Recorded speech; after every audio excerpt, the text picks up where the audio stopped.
It's been a tough year for PSV Holdings. You had a drop of 25% in headline earnings per share, and your turnover is down 13%. Tell us more about the year.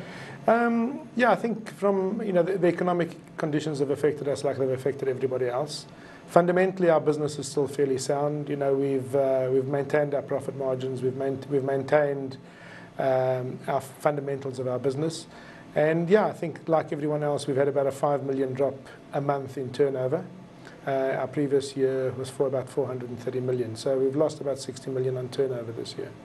And which of your divisions, because you have the pump, spares and valves division, engineering, linings and general industrial supplies, and your specialised services, which is petrochemical and cryogenic activities, which of these divisions were mostly impacted and led to the biggest to the drop? Because of our diversity of our business, I think it is almost evenly across all three of the divisions. We share customers, so in other words, we share mining customers across all three subsidiaries. We share parastatals across all three subsidiaries. So all of them were fundamentally affected. Engineered linings and industrial supplies specifically, their turnover dropped by about 30 million. So there was a big portion of our turnover on one of our sectors.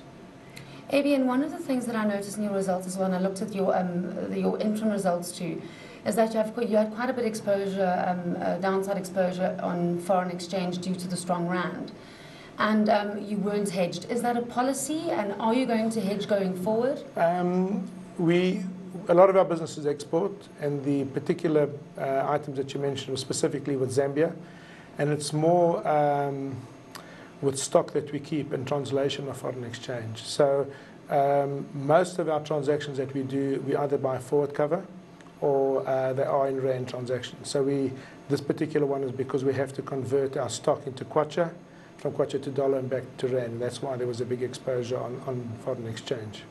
And how are you going to manage that kind of risk going forward? We have been negotiating with the mine to actually put our stock holding in rands, because originally the contract was in kwacha, and we've converted the actual contract into rands, but the stock holding, because of accounting principles, we've had to convert them back. So we are talking to the mine and to our auditors about converting the stock into a rand stock holding.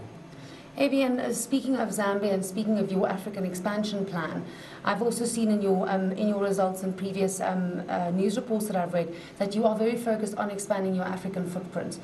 How is that plan going, and what is lying ahead for the year coming? One of our big opportunities coming up now is Botswana, and we feel Zimbabwe is a big opportunity as well. We have been very successful the new financial year in Mozambique, and we're expecting quite good things from Zimbabwe. So we're trying to keep to Central Africa, although we export as far north as Egypt and considerably into West Africa. Abie, and on a local front then again, there's been a lot of, there's a backlog in spending on water drainage by municipalities. There was yesterday an article in the newspaper about that as well. But surely with something like water drainage, you can only postpone spending.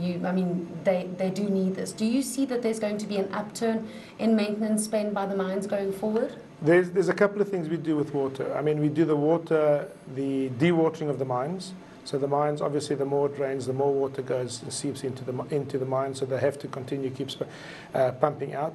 It's something that doesn't normally stop, even in economic downturns. The mines can't actually stop pumping because otherwise the mines will flood. But with the parastatals like Rand Water Board and the parastatals across Southern Africa and in Africa, that spend will definitely increase. Abie, and in closing, you had a sale and buy that fell through this year. Are you committed to your listing, or are you looking to privatize the company?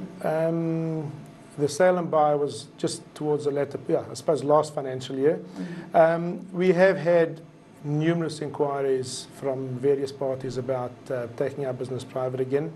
If the offer is right, obviously we'll consider it. It's something, I don't think our share price has been properly looked after, I suppose, or properly looked at by investors. We're a very nice, diverse business, and I think we have a lot to offer. But if the right offer comes along, it's something that we'll have to consider.